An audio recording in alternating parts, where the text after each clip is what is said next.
Abigail, can you stop knocking, please? Good morning, good morning, good morning, world. Good morning, everybody, and welcome to the Early Morning Sports Talk podcast. Thank you for tuning in with us this morning as we conversate about the latest sports topics that has taken place from this past week and will be upcoming this week. Abigail, pick that up, please. You're supposed to be, I don't think you're supposed to be asleep, but sorry, world, this is Father's Day weekend or just father stuff. Yes, please. Daddy's trying to do his podcast. Okay. All right. So it is always a blast to have you all tune in with us and participate with us every weekend. As a reminder that every week we always like to begin our podcast by reminding our audience that the Early Morning Sports Talk podcast can be found on Facebook via the Early Morning Sports Talk podcast page. On Spotify is the Early Morning Sports Talk podcast. YouTube, Apple Podcasts as the Early Morning Sports Talk podcast, as well as our own Facebook pages via Brandon Price and Jamar Goodman. Today is June 19th, Juneteenth. Happy Juneteenth, world. Yes, a very special day.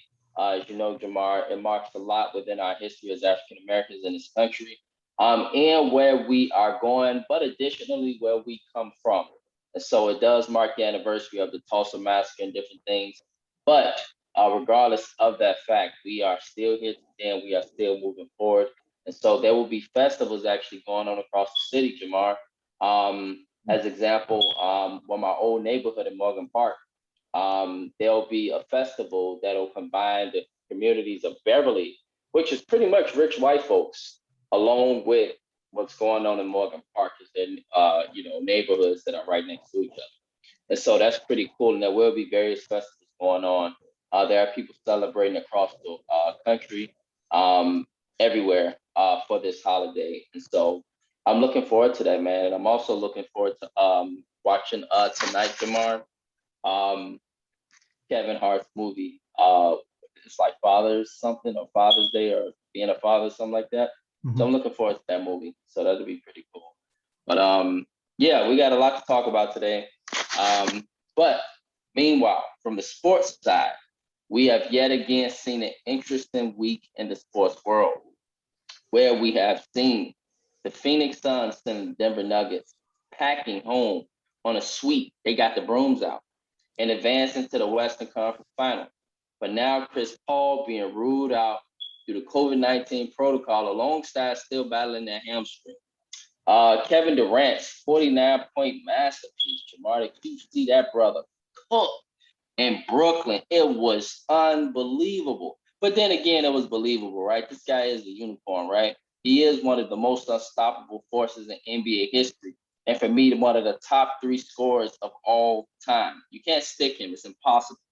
But 40 points, three-piece chicken dinner with mashed potatoes, Jamar, gravy, and an extra large buttermilk biscuit by Chris Middleton himself. Clapped back in game six, and then he had help from Giannis as well. So this series, we got to talk about this. Back-to-back choke jobs being served up in Philly in both game four and game five, but a bounce back last night in game six. In which Embiid, he looked seriously hurt at times in the series, bro. He really do. But last night he had some great help from role players. And so we got a game seven going on between Philly and Atlanta. Heroics provided by Paul George in game five, and then Terrence. Man, did you see that man cook last night? Mama, there goes that man. Last night he cooked, brother. 39 points, wet, dropping all type of dimes, all type of buckets on Utah. Utah looked really, really lost out there. And so as a result, we got the Clippers now in their first Western Conference final appearance in their history. And so shout out to the LA Clippers. And I know the Clippers ain't really loved by a lot of LA people, but it's kind of a good time to be in LA right now. Um, so we got that going on. But more importantly, we got LeBron injuries, and he did so during the last offseason as he knew many of the superstar players returning from the NBA playoffs would not have much time for rest.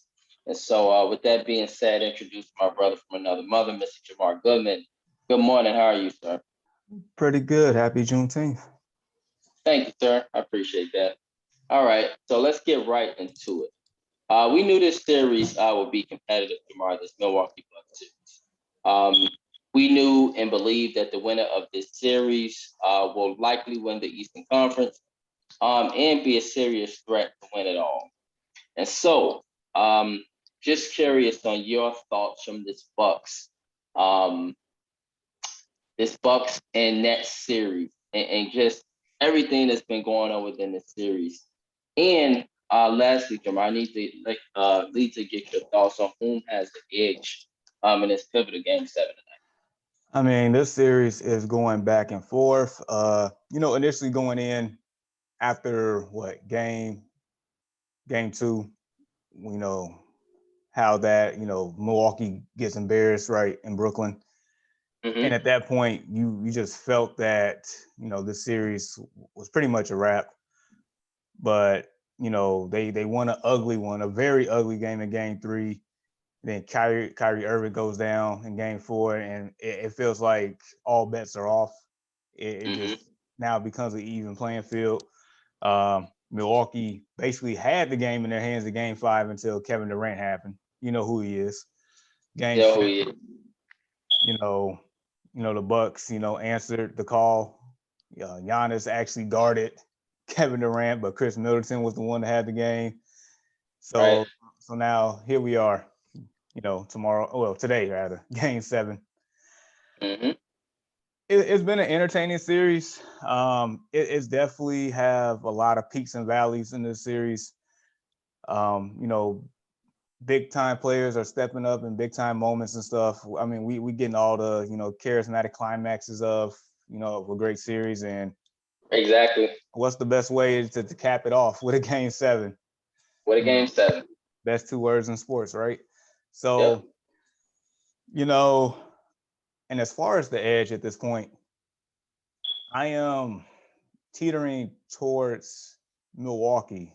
And the reason why I'm saying that is more so that, Kevin Durant is, he's healthy, but James Harden is still nowhere near 100%. Kyrie Irving's not playing. Jeff Green has been big for them since he came back, but it's like Mm-hmm. you're going to need more of that. You're going to need James Harden to do something on defense. He's nothing more than a stop sign. I mean, he can't really do anything. Um, Joe Harris is nowhere to be found at all. I mean, I mean, terrible. I mean, he's gotten so bad offensively, he can't even hit layups. It's a mental thing, man. You know, So, when you're in a slump, absolutely. it's Yep. a lot of it is mental when you're in a slump, man. Yep. It just, Absolutely. I mean, Yeah. And he's in a slump. He's in the valley. yeah, good luck. He's in that pit that Batman was in the what's that, Dark Knight Rises, when after Bane broke his back and he's trying to climb out. That's the pit he's in. So and Blake Griffin's been all right. So I mean, but like for Milwaukee side, Giannis, he's been consistent for the most part. Middleton has played better. If Middleton plays, as much as well as he did in Game 6, then I'm pretty confident they could probably pull this off. And then it's like Milwaukee in general is getting more help from its supporting cast than Brooklyn at this point. So Yeah, they are. They are. so yeah, I'm excited. I definitely will be parked in front of the TV watching this game tonight. And I mean, either way, we're gonna see a great one. Yeah, yeah. This Jamar, we knew this series would be a great series. That was even with Kyrie and James Harden. We felt that this series could go 6 games. Right. Even with the health of these guys. But it's sometimes hard to factor in the greatness of Kevin Durant because now with them guys being out, Kevin Durant's just fully unleashed. With those other two, he's unleashed, but he don't have to do as much. But now he's being called upon, and when he's just unleashed, it reminds us that he is one of the most unstoppable forces that I've ever seen, that we've ever seen. PJ Tucker is doing his best, bro, and I give him commend. I really do, man, because he's man. I mean, he's getting in that game and he's walking and talking with Kevin Durant and he's following him wherever he goes. But at the end of the day, you see how they trap him. He goes under him. He goes above him. He goes, I mean, just doing all type of stuff. And his long arms it's just like a giraffe just reaching for the hoop. It's just like it's right there. And so it's like you can't stop him, man. And so watching him go at it with a quiet Giannis. Kevin Durant has been bullying Giannis in a lot of ways this series, but Giannis has kept his composure a lot. And so it's like tit for tat here. You got a great all-time bully, and you got somebody that that's coming for your throne, which is Giannis. And we all know if Giannis had a jump shot, he'd be the best player probably in the NBA right now, over Kevin Durant because of his physicality down low. And so, but it still makes Giannis a great, phenomenal ball player. And you got Chris Middleton, who is very streaky. And so as a result, you mentioned hills and valleys in this series. Chris Middleton is the key to this series, Jamar. If Chris Middleton would have showed up one of these games they lost, this series probably be over with by now. Facts. Bucks would have been a 1 by 4-2 by now. Maybe, 4-2. But Chris Middleton's a hill and valley type of guy. And so when it comes to game 7, he is the absolute key for the Bucks. It ain't Giannis. Giannis is great, y'all, but Giannis don't have that outside game. Giannis can't hit three-pointers. He didn't shoot a three-pointer at all in game 6. Good. One thing that started messing the Bucks up in game 5 was he started shooting three-pointers because he seen what Kevin Durant started doing. You know how basketball works, or just sports in general. That team get that momentum, people start panicking. As a result, the Bucks start throwing up bad shots, and all of a sudden, Bucks go, the Nets go right back down, take advantage of a fast break, which they are excellent at doing. Excellent. And a guy like Kevin Durant, you don't want to get him going. Because if you get a great player going, Jamar, is there I don't know if there's a defense you can set. No. There's no defense you can set to stop a great player, especially a guy like Kevin Durant. Once he got it going, he got it cooking. Good luck. And it was the absolute example because he literally was hitting from the parking lot, game 5, pulling up from the parking lot, pulling up from 30, like Stephen A. Smith say. I mean, pulling up from 30. And shout out to Stephen A. Smith, who predicted game 5 he would drop 50. And he missed the free throw, but he dropped 49. And so that was a phenomenal performance to see. As far as my prediction for tomorrow night, bro, you have picked the Nets. How you gonna go against picking the Nets, Jamar? I mean, yeah, I picked the Nets to win it all. I'm just going by what I see. I'm not just gonna be oblivious. Oh man, come on. How you gonna ride with the Nets all year? World, I gotta call my partner out here this morning on the Early Morning Sports Talk Podcast. Jamar, how can you do this? This is almost as ridiculous as your Matthew Stafford, stuff that's going on. Really? Really? You compare this to Matthew Stafford? I mean, it's almost as blasphemous. I got a bone to pick with you later. And so, yes, as crazy as it sounds, world, I got to go with Brooklyn, bro. I want to go with Milwaukee. I do. But Brooklyn being at home is something special. They haven't lost there. It is hard as hell, it appears, to win in Brooklyn. And they, appear to have some really rowdy fans up there. I mean, it's New York, right? We always get caught up in Madison Square Garden, but I mean, Brooklyn right down the street. So they always say the apple never falls too far from the tree. And so, it appears that them fans in New York got a special thing going with just that Nets team. And so it'll be very, very interesting because Brooklyn will get pushed, bro. They've already been pushed, but they will get pushed to the very, very end of this game. This, y'all, I think is coming down to the last shot. This whole entire series. Jamar, what else would it be? Like, this is coming down to the last minute of the game. And whoever wins the series, I think, I believe, could very well be the NBA champ. Outside of what's going on in Clippers. And so I don't see Phoenix beating the Clippers. We'll talk about that later. But as far as this series, this has been popcorn. Get your popcorn ready. And so I'm all in, but I got to go with Brooklyn to win this series and go with my original NBA Finals prediction prior to the playoffs, which was the Brooklyn Nets and LA Clippers. Now, last week, we did talk about the LA Clippers losing potentially to the Jazz, but my Clippers they've proven me wrong. I really thought this was the team that could win the Western Conference, and somehow they are doing it. You know, Utah they've been on ice, but all right, we gotta talk about that later.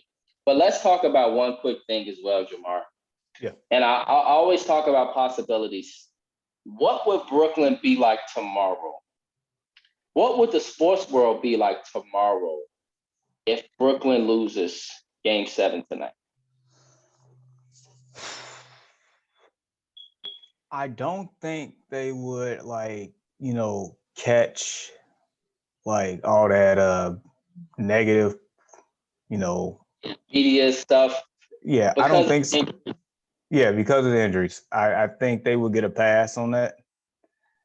Even though, on the flip side, it's like, how can you lose to the Bucks with their best player can't close a game? Right. That probably be the only thing that they'll, probably can mention that's probably, maybe verified or whatnot, or legitimate per se. But I think majority of the other reason would be a pass because of the injuries. Like, I mean, first James Harden couldn't play out the first 43 seconds of game 1. And the only reason why he's back because Kyrie Irving can't go anymore because they know, because let's be honest, if James Harden does not play at all or Kyrie Irving doesn't play at the same time and it's just Kevin Durant, this series is a wrap. It is a wrap. Absolutely. It's a wrap. Yeah. And so you take complete advantage of Kyrie on the defensive end. Yeah. And so basically the headline would probably be snake bitten at that point. Or just, injury, the plague, whatever you want to call it. That would be the main headline, not more so underachieving. They probably get a pass. Yeah. Boy, I'm telling y'all, if I was in Brooklyn and you lose this series, I damn near feel like the Clippers last year. But the Clippers, as we see, are, bouncing back and they're in the conference finals. And it's not to say that if this nucleus, however long they decide to stay together, Jamar, will not be a title favorite. I can't see them not being a title favorite. They will be a title favorite with all that talent. And so it will suck though, because if they lose this year, Jamar, this would just be like that ring, like LeBron in 2011. Like, damn, I had that ring. I should not have lost to the Mavericks in 2011. Like, this legitimately would be Brooklyn. Like, damn, I had that ring. Sort of like the Clippers last year. Damn, we had that ring last year. We choked. Game 7, second round. Be the same thing with Brooklyn. And it would just be so amazing how sports work, bro, because sometimes we get caught up into these teams that roll all year long. And then they meet a crisis at some point in their season. And we know in football, generally in football, you're going to get put out because momentum in football is just something else. It's just something. It's similar to baseball. You get caught up in the web in football. I don't care how good you is. You're probably going to get put out. It's basketball. It takes a lot longer, right? It's 7 games. So the probability or the odds are very, very high that you can still rebound and catch up because it's 7 games. And we've seen it we've seen it happen last year, and it looks like y'all, if Brooklyn loses tonight, it will be the same. I will be so interested in just seeing headlines, the locker room, Kevin Durant face, Kyrie Irving, what he would have to say. Then people get to talking about him saying the only championship you ever won was in Cleveland. What you gonna do now? Like, you know, it'd just be really, really bad. New York people walking around angry, as if they already don't walk around angry. But they'd be really angry this time because they'd know like this was it. This was our opportunity. And so this is something just to imagine, Jamar, because there's a very real reality. It's a Yeah. very real reality tonight. It really is. Because Milwaukee's healthy. That's the difference here. Milwaukee has help from the bench. And honestly, I don't know about the coaching job of Steve Nash because I don't think he coached. I think he just gives the ball to Kevin Durant, his superstars, and say, run a play and score the damn ball. Mike Budenholzer is at least trying to coach, although he's had some very questionable I'm about to decisions. say, like, he's not too much better. I'm telling you, right? But Steve Nash don't coach at all. I mean, he's just literally a damn player's coach. To let them run the game, and that's it. And so I know he'll let Kevin Durant loose tonight, but if the Hounds, if Drew Holiday and those guys do not stay in foul trouble, Jamar, um, they could very well beat Brooklyn. But I'm going with Brooklyn because I don't want to count against the greatest Kevin Durant. That's the only reason why I'm going with Brooklyn. But if they lose tonight, boy, talk about the headlines. Speaking of additional headlines, Jamar, let's talk about this Hawks Sixers series. And so, your boy Joel Embiid looks hurt here, man. I mean, literally in a number of these games, he has looked hurt. He has not looked healthy. He has not looked like the Joel Embiid for the remainder of this season. Something's going on. We'll find out later. But, game 5, just an epic choke job. Game 4, epic choke job. Back-to-back choke jobs. This series could very well be over if they hit 2 or 3 shots, but they don't. I guess they like it the hard way. I don't know. But Philly right now, they did bounce back last night. But if I'm Atlanta, bro, I'll go in game 7 confident. What you think? Oh yeah. So honestly, I thought Philly was cooked last night. I thought it was a wrap. And I then kind of thinking too. I'm like, Atlanta's coming back again. Philly had a strong third quarter. Philly survived the attack by Atlanta in the fourth quarter. They got it down to 1. This is a very word, bro, attack, because that's what Atlanta do. They hit you with attacks like a damn heart attack. And if you can't bounce back, they're gonna take the life right out of you. Because they score the ball. Like they can score. They can. And this goes back to, once they started making the moves last offseason, I was like, this is one of the teams that should make the playoffs because of their scoring. And it's showing that they can score the ball. Once they traded Rondo for Lou Will, that's just the extra clip off the bench, even though Lou Will didn't show up at all last night. But it's still the fact that yeah, he did. He surged the comeback. Oh, he did. So we know that the Atlanta Hawks, they can score in bunches, right? They have snipers, they have shooters, they have people that can put the ball on the floor and make plays. And Trae Young is the catalyst. Ice Trae, that man is something special. I still to this day, I don't know how he got snubbed for the All-Star game or one of these NBA All teams, and he's showing up and showing out. As far as Embiid, I mean, we know he's hurt. We didn't even expect him to even play in this series, let alone be there all the games so far. It's the knee. So, but it seems like he's having the same issue that he's had for the last couple of years in the playoffs, to where in the first quarter he's great. By the time the fourth quarter comes, he's winded and fatigued and laying on the ground and looking like Larry Bird with a bad back. That's what he's like.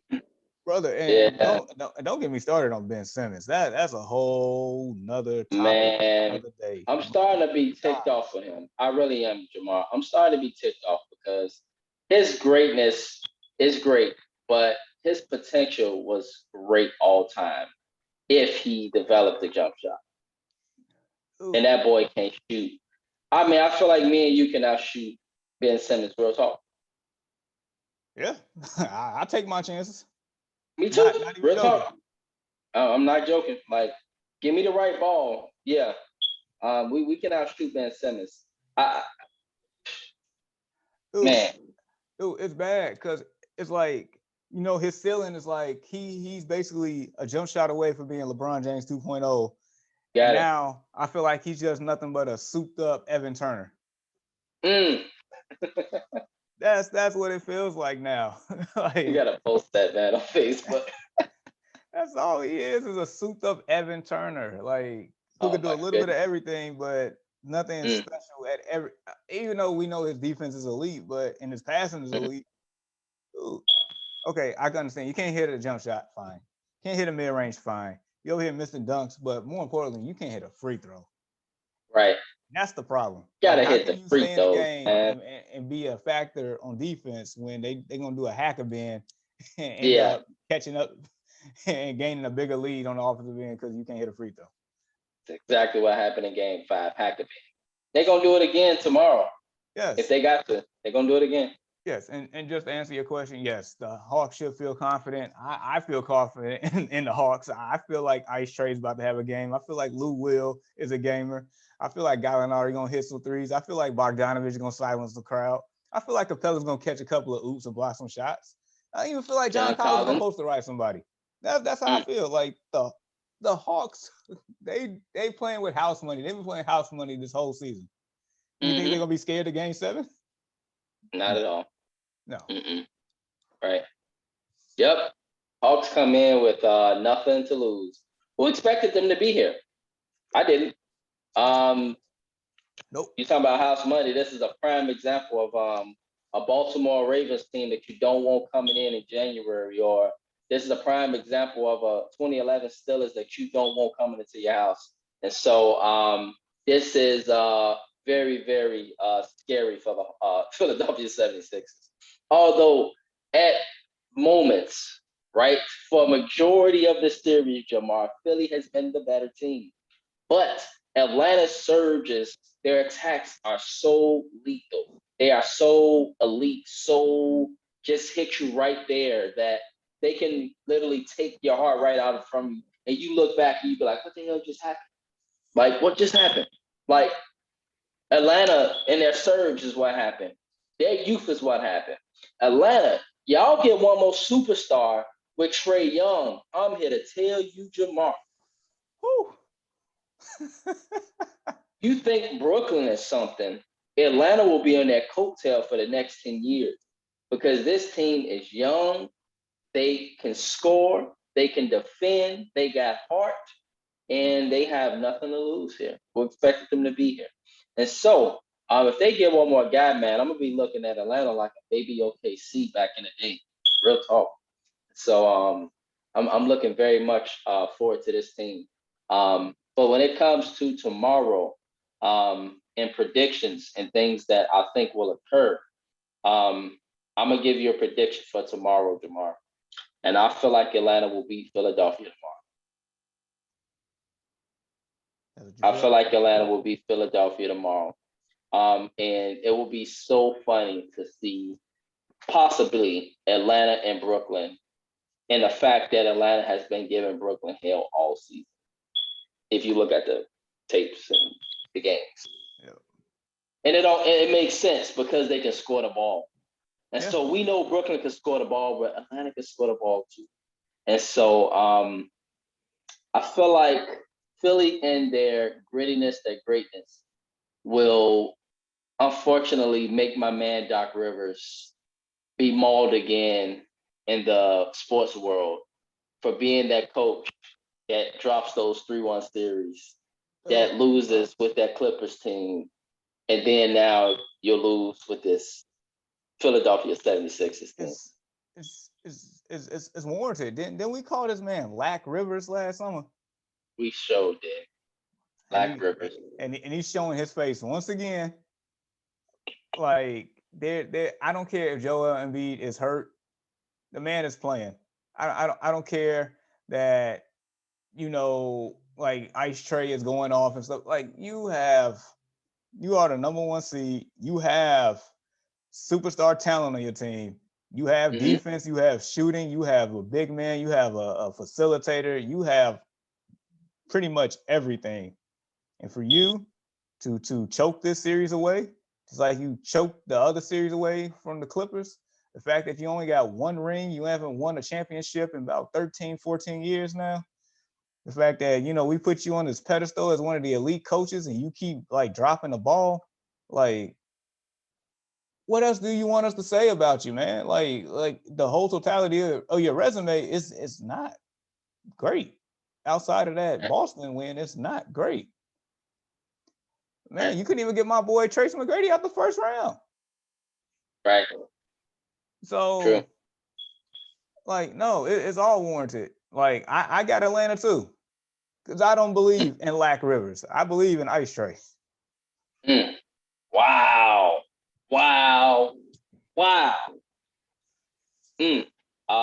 For people that's tuning in, I hope y'all ain't upset here. But as crazy as it might sound, we believe that the Atlanta Hawks will beat the Philadelphia 76ers tomorrow in Philly. Could Philly very well win the game? Yes, they can. Yes, they can. But I just feel like Atlanta will hit them with a surge again. Their offense, I feel like, is too explosive. And so in basketball, it's one sport where generally, Jamar, the greatness will show up. No matter how long it takes, in a 7-game series, it'll eventually show up. It's like it almost like it's destined to happen, right?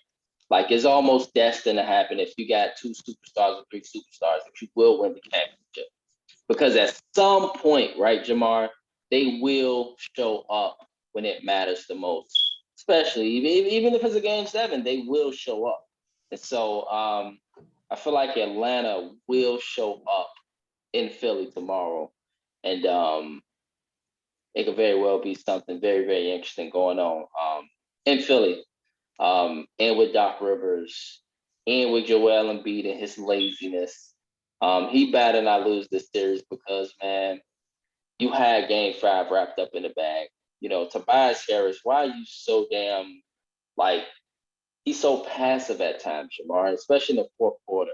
Like, this is the moment where they need you to step up. If Joel Embiid is hurt, you need to take the rock and say, hey, give me the ball. Let me take us home. This is what they paying him gazillions of dollars for, right? Yeah. What is his contract? He's paid a lot of money. I know that. Yeah, he got paid. He got the bag. He secured the bag a couple of summers ago. He definitely did. Definitely secured the bag. And go ahead. And the crazy thing is, the second best player for the Sixers this series has been Steph Curry. It's been a Curry. Yep.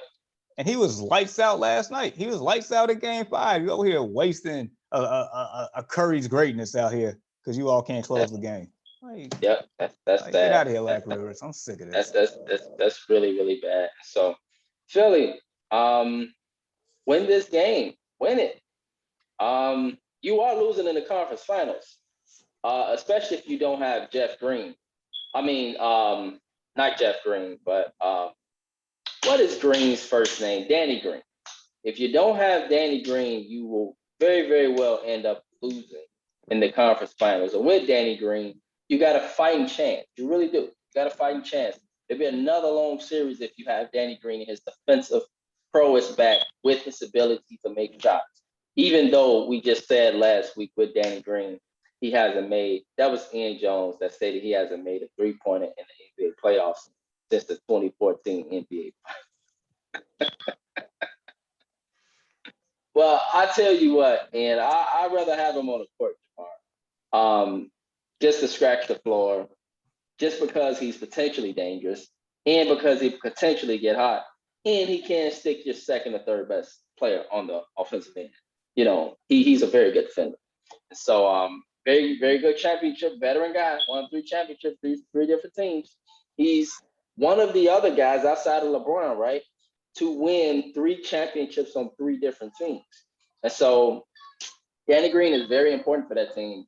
And if he comes back in the conference finals, I mean, they make things very interesting. I don't know if they win, but it makes it very, very interesting. It depends on their opponent, I think. I really think it really depends on their opponent. So, with that being said, Jamar, let's now get into this Clippers and Jazz series. Let's do it. I've been waiting for this. Yeah, man. What can we say about Pandemic P now?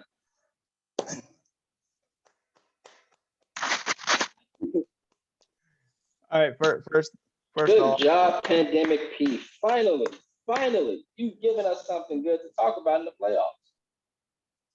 Yes. All right, so first and Jamar, foremost, look at you getting all sentimental over there. I know, man. Like I feel like he grew up in front of my eyes, man. That's I seen the journey, dude, man. So once we find out Kawhi Leonard is out with this knee injury or whatnot, like I personally like gave that man a challenge. Like, look, this is it. This is it, Mr. Paul George. I was like, you the playoff P, pandemic P, pathetic P, whatever you call yourselves these days. Like, look, like this is it. This is your opportunity to let us know who you are. Because after that injury back in the Pacers, he hasn't been the same mentally. He's, the talent's been there, but just mentally, like it wasn't there. Right. So Game 5, that man had a game. That man had a game for the ages. I'm pretty sure he got 37 points, 16 boards. That was a career high in rebounds right there. Getting the job done in Salt Lake City, which, it is not an easy place to win at all. Bogdanovich was lights out that game. Ingles was hitting. Donovan Mitchell was showing up. But, yeah, he weathers the storm. Him and Morrison and Jackson. Game 6. Now, he almost had a triple-double. But he definitely had unexpected help. I've been a fan of Terrence Mann for a long time. But man, that man had a game. Didn't he come from Philly last year? I think he was in Philly but regardless of the fact, it doesn't matter. But yeah, the kid has been stepping up, and he's a youngin. He's a youngin too. Yeah, that dude. He plays with heart and energy, and he plays smart every time. Right. His IQ is high. That's probably the biggest thing I appreciate between his effort and his IQ. That's the biggest things that I appreciate about the man. Yeah. This dude had 39 points, 15 for 21 from the field. I'm pretty sure he was 7 to 10 from behind the arc. Like this man, this man showed out. They exposed Rudy Gobert so bad.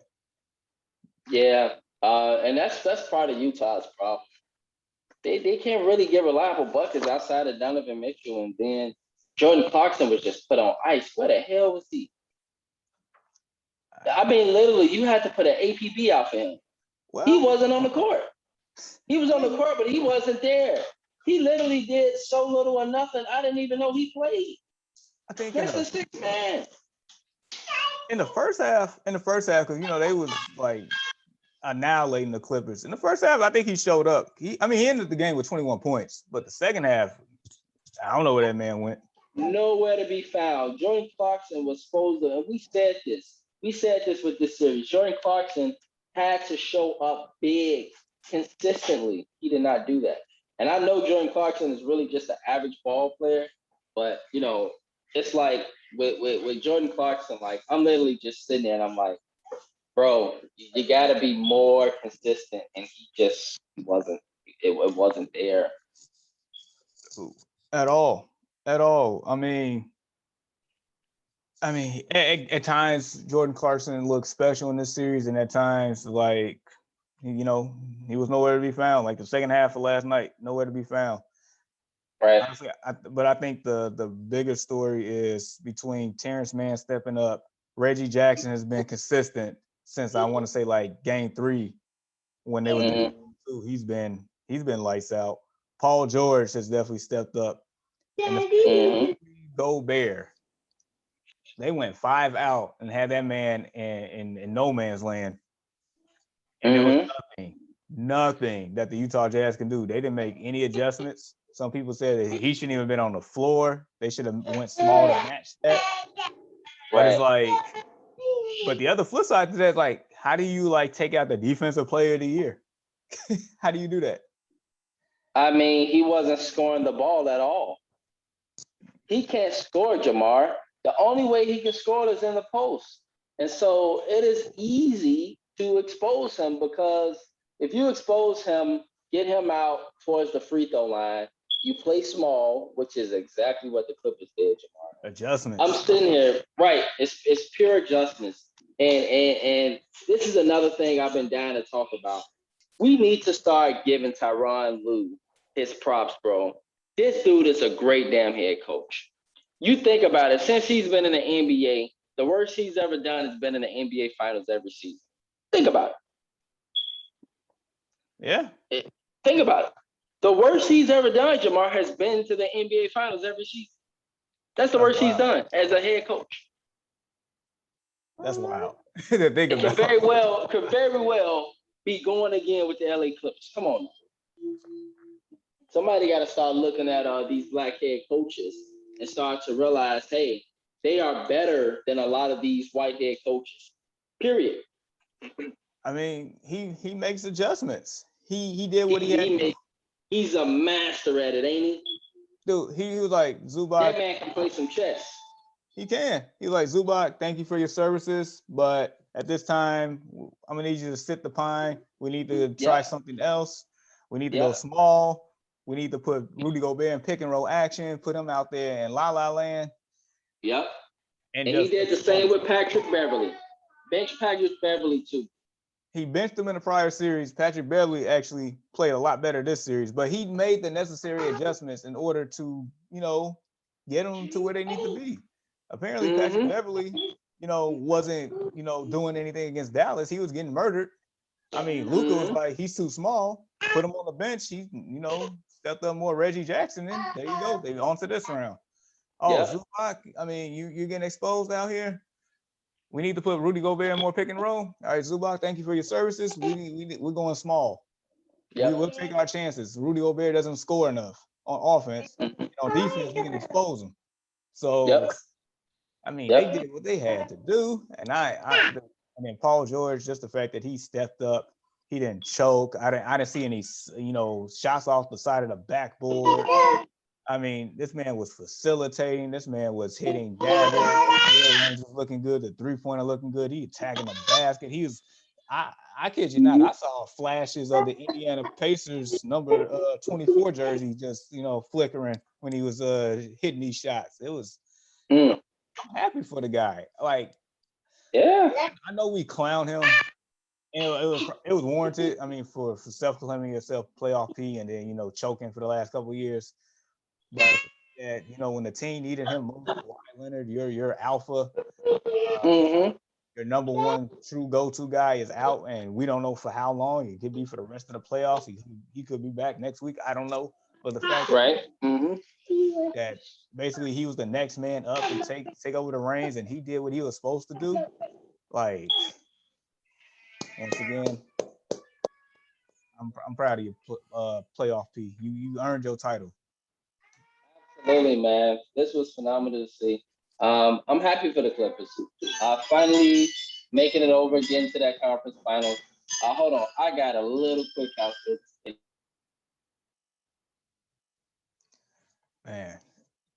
Man, that was something special with the Clippers making it to the first conference finals in their history.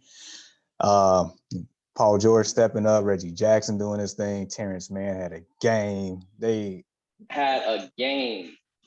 Absolutely, man. I mean, what can you say? Jamar, I want to ask you this, man, because I was, I'm going to ask another crazy question later. Do you think that the Clippers, with all these injuries, bro, do you think that the Clippers can win it all? I mean, like, remember in our group text earlier this week, like, it's basically Survivor Series, meaning meaning last man standing. That's what it feels like with all these injuries. And so, I mean, yeah, at this point, the way that the playoffs are going in these series, like, yes, they have a legitimate chance to win it all. They really do. I mean, Chris Paul's out with COVID right now. I mean, I would assume he'll probably be back for game one, if not game one, game two at that point. But still, I mean, I think they match up fairly well with the Suns. It's going to be a dogfight because you got a lot of dogs out there. So I'm very excited to see that series. But yeah, just to answer your question, they have a chance, especially with all the injuries going on. They really do. Even without Kawhi Leonard. Right.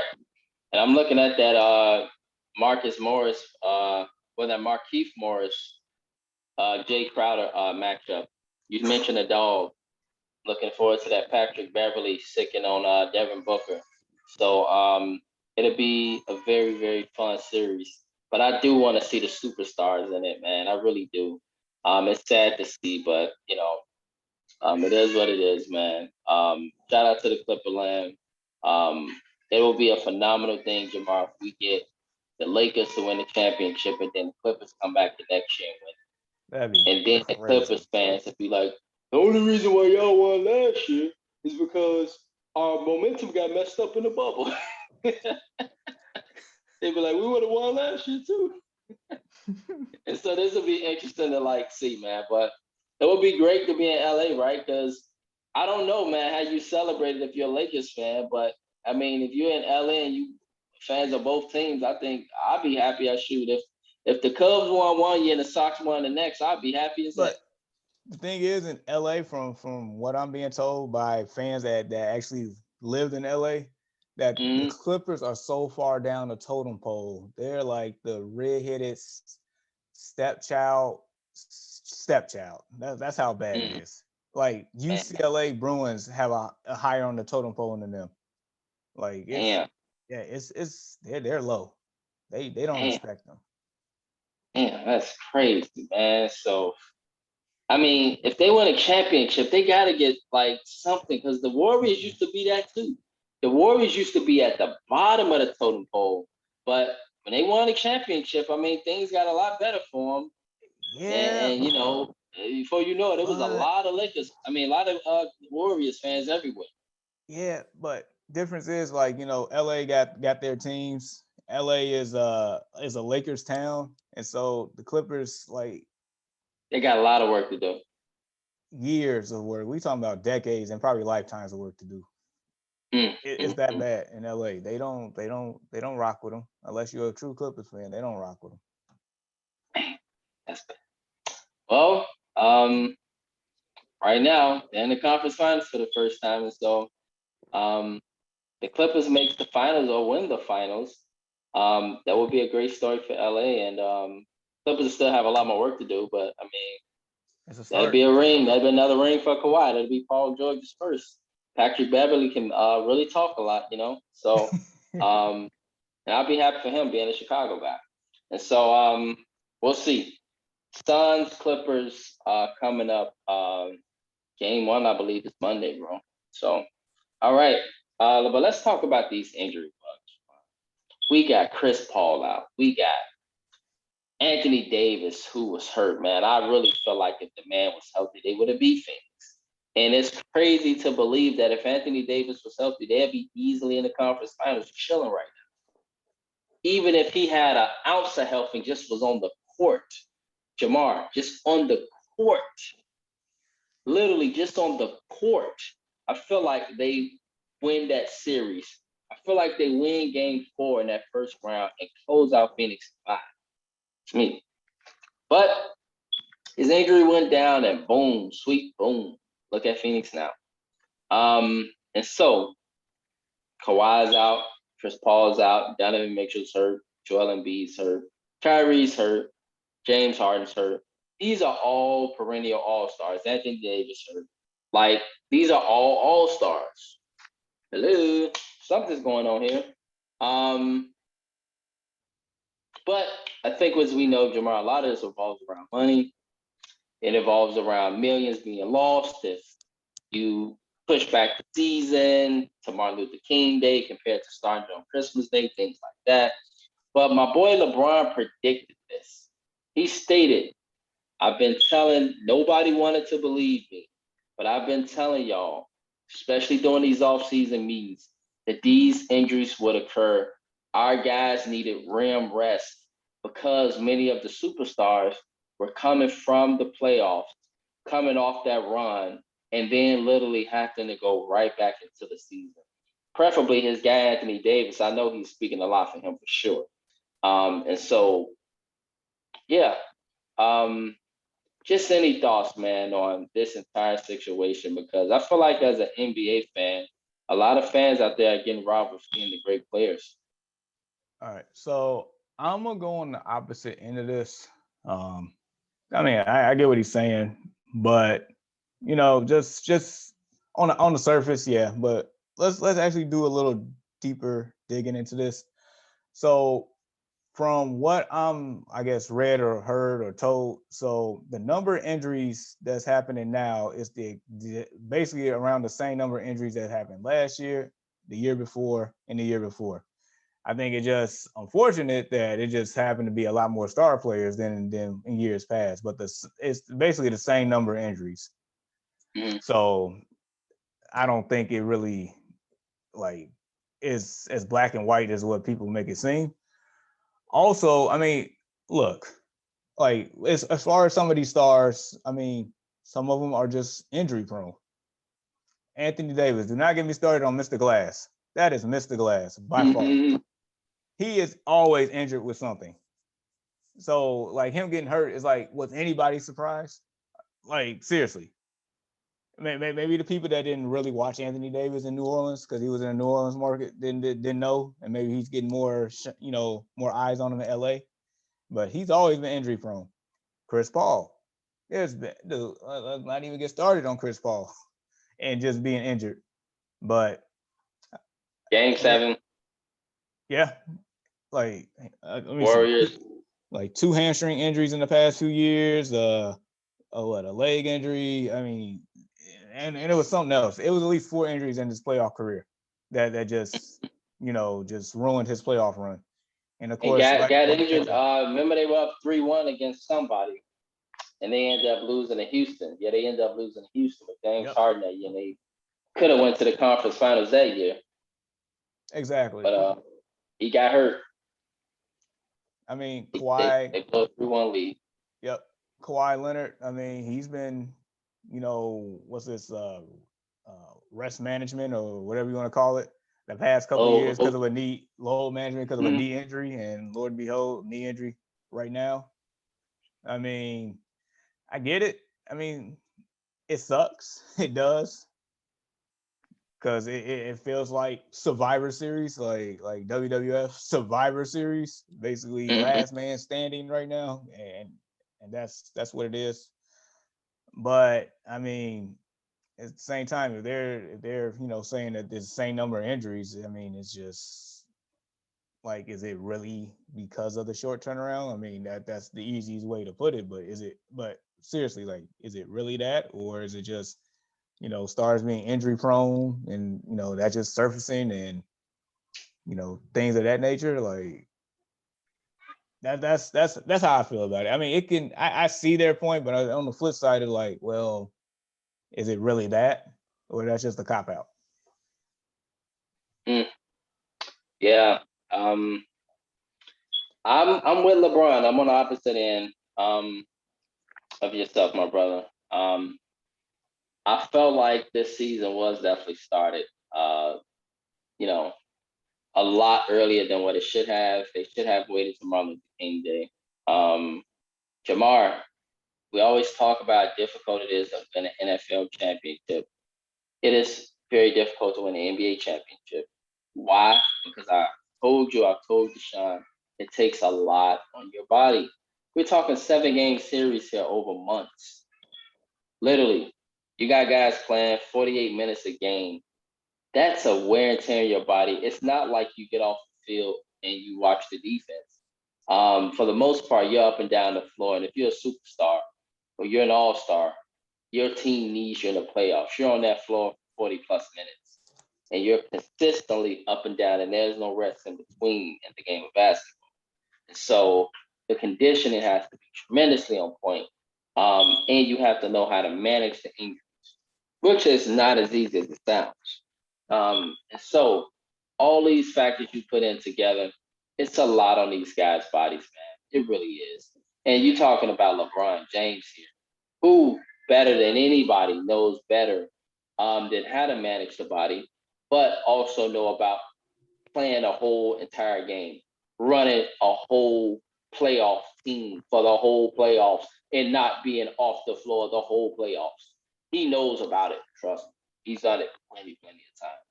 And I feel like Jamar, honestly, if the guy was healthy, they easily win the West again if they were healthy. But, all the injuries and different things, you can't see the best of these guys. And I really felt like LeBron was robbed of another NBA Finals here because of this season being pushed for money purposes, for advertisement purposes with ESPN and ABC and all these guys saying, hey, we got this network at this time and you guys need to be here at this time because if not, then we won't be able to make this money. NBA is like, okay, we're putting the bind. We have to get this revenue ourselves. And so you got to put our product out there. But I don't like at times how the NBA they do a really good job of standing up for social justice. When it comes to protecting its players and their health and different things, a lot of them guys, they don't care. They just don't care. It's about money a lot of times. And that's a sad thing to see. So, AD, man, yeah, these guys have been glass. Chris Paul, definitely, Kawhi. But what about Donovan Mitchell? What about Kyrie? Well, yeah, James Harden. All these guys have been hurt. All these guys have been hurt indeed. All of them. But I just feel like LeBron is the key factor here. I don't think he's, going to be hurt if, his body has time to recoup. He didn't have time. He was off for a month and then got to go right back into the next season. But even amongst that, his injury was a accident injury, right? He bumped into the leg of Solomon Hill, and that was just kind of like a freak thing. It really wasn't, right, strained or but things like that.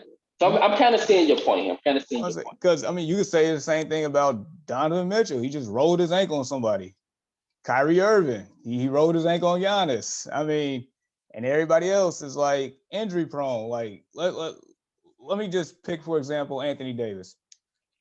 So, he's been hurt numerous amount of times this season and over the course of his career. And there's people questioning, like, is he really like taking care of his body like he should?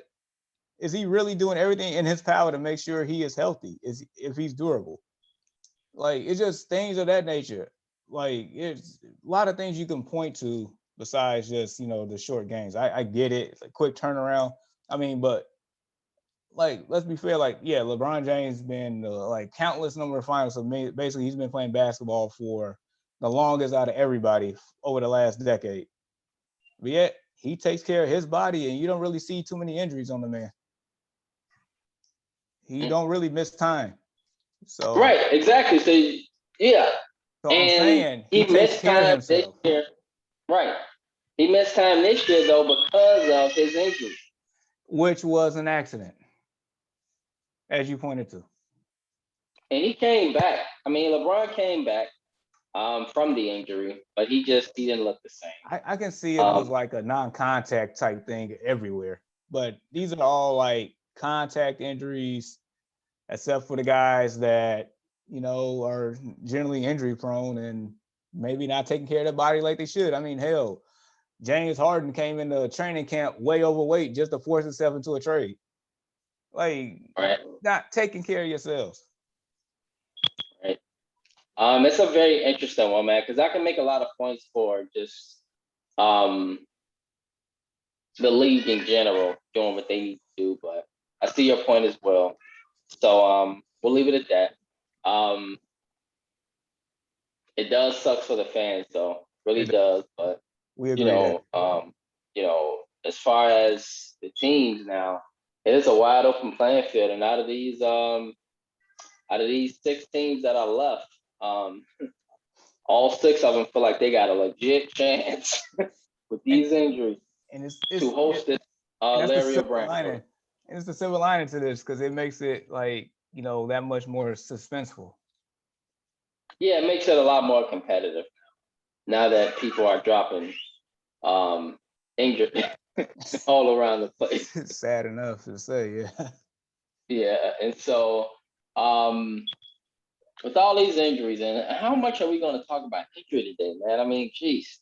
So with all these injuries that have taken place thus far this season and postseason, I want to message you really quick, Jamar. Yeah. Can the Atlanta Hawks win an NBA championship this season? Additionally, can the Phoenix Suns win an NBA championship? I'm gonna Don't say laugh, man. I'm serious. I'm gonna say yes to both. well, for one, I mean, Phoenix is a tough team. Phoenix is they don't really have a weakness. They're solid all the way around. They have a floor general. They have a shooter / scorer. They have a big that can actually give you a quality double that can actually score points.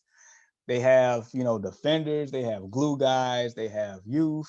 They have coaching. They're solid. So Yeah. that's gonna be a fun series between them and the Clippers, in my opinion. As for the Imagine Hawks, Atlanta Hawks, Phoenix Suns, NBA Finals. Whew. That would be great for NBA ratings. I'm for it. As far as the Hawks, I mean, it's funny because like before yesterday's game, I'm sitting here like, what if the Hawks actually make a run here? Like nobody saw this coming, but they have the offense to do so. They have the firepower. That's not one of those teams you can just bury and put away. They will come back in a roaring fashion. Ask the New York Knicks how that went. Ask Philly right now. Like trust in the process. That process is done. So, I mean, you let them hang around. You don't put them away. You might see them in July playing for some basketball, man. Some meaningful basketball in July. Not joking. Right. The team is Right. lethal. And so there you have it. I feel like definitely Atlanta. Phoenix, possibly too, man. With these injuries, I don't know what to expect, man. This is totally suspenseful. And so WWE Survivor Series, this is one of the best. This is one of the best mystery shows on TV right now, the NBA playoffs. What mystery shows, Jamar, can we compare the NBA playoffs to now with all these injuries? Let's think of some. Maybe the X-Files, First 48. CSI, First 48, Law and Order. Law and Order, things like this. It's just so many suspenseful shows that we can compare this NBA playoff run to, The Conjuring, things like that. Joe Harris being in a Conjuring pit right now, and you got just so many things going on with this playoffs. It has been tremendously suspenseful, and we need to find out what the truth will be, and we need to find out who will be the NBA champion, because right now I have no clue at all. And so we will end our show today with a prayer for health and speedy recovery for Chris Paul, for Kawhi Leonard. Donovan Mitchell, you have went home now. And so you are now out of the injury-prone playoffs. Although it sucks because I felt like it was so scary last night, man. He literally twisted his ankle, and the like time just stopped him. Yeah. Yeah. And Donovan Mitchell dropped a quiet 40 last night, but it wasn't enough. We saw what happened with Anthony Davis. Praying for your speedy recovery, brother. Jeez, this is just amazing. Kyrie Irving and his brother James Harden in Brooklyn.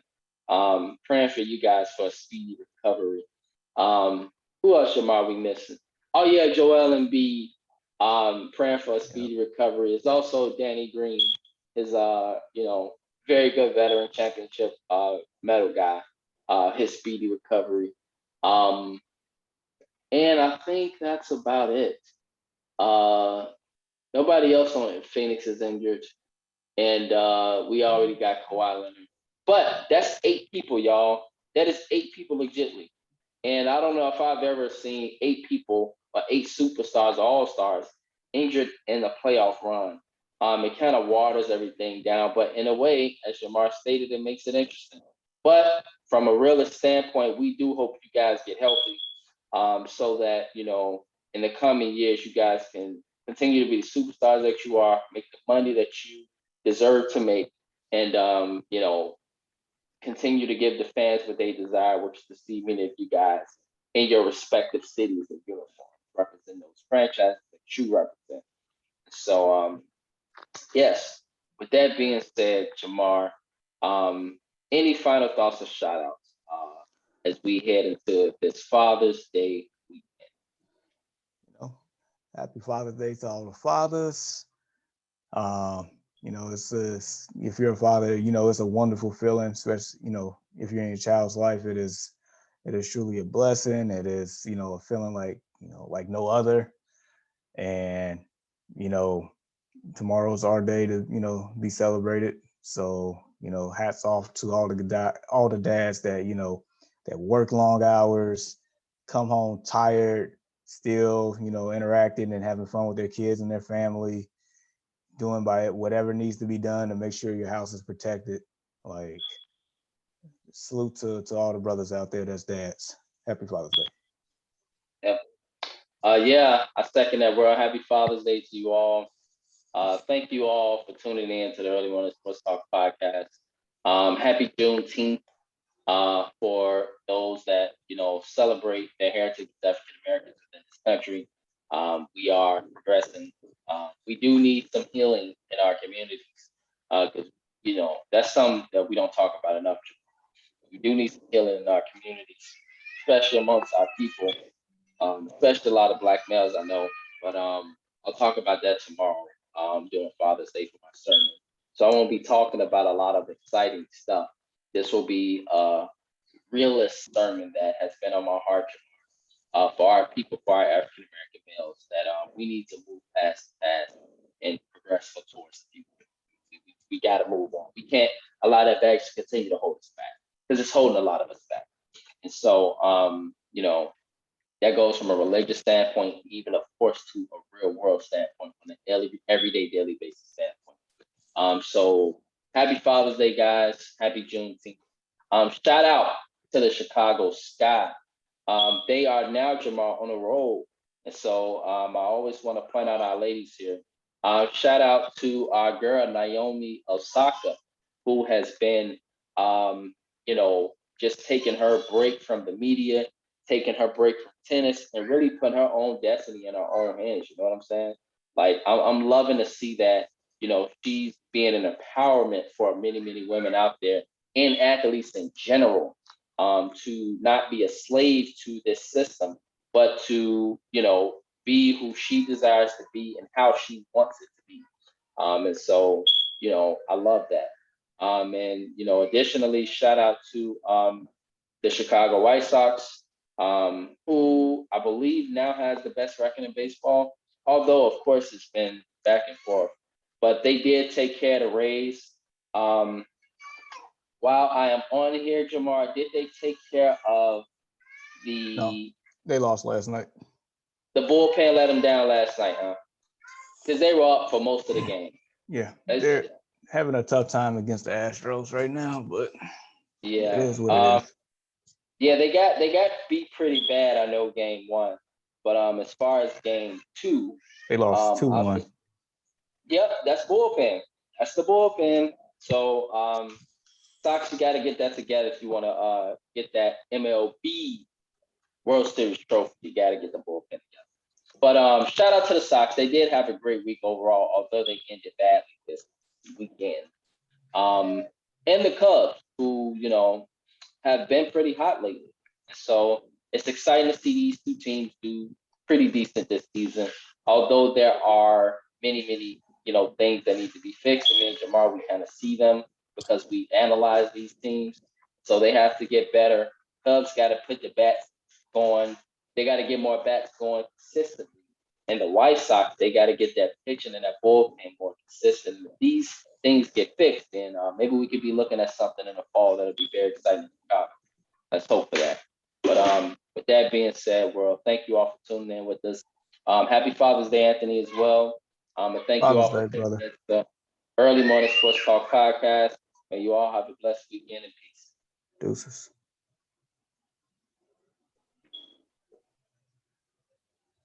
All right. That is